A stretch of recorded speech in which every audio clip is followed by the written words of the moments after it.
Hello, my name is Antonio. This is my project for the data gathering assignment for advanced web topics. For this assignment, I decided to measure the light inside a room for a full day, and I used the SparkFun service to get store those measurements. So basically, what I needed to do was get those measurements into a JSON file, like this one, and measure the light every 15 minutes, so that we could see the trend of light. So once we have this JSON file, we're supposed to use the data to create a dynamic graph, and I decided to use JavaScript and jQuery to do that. I am also using the Chart.js library for jQuery and JavaScript. So basically, this is Node.js. I'm running on localhost. So I say let me log in.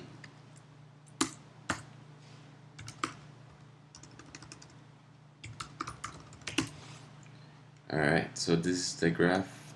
If I expand it, I should see down here from 5 a.m. to the next 5 a.m.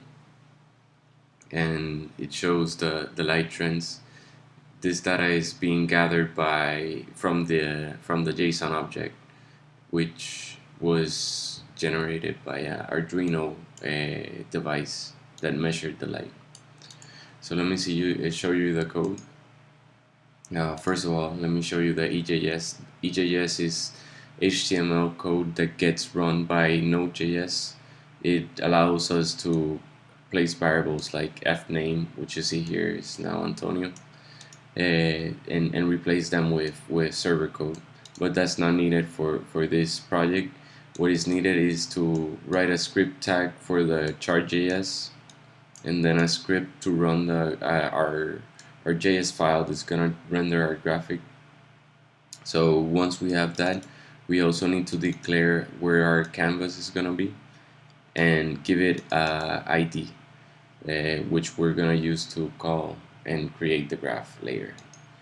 So once we do this, we render HTML HTTP request to get the JSON.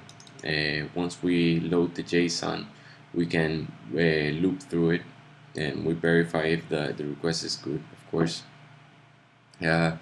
We also have to, before we loop, we should initialize the data object.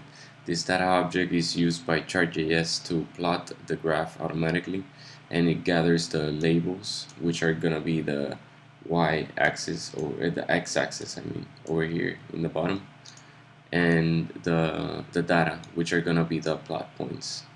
So for each item inside info, we're gonna push the timestamp and also push the light value to their corresponding.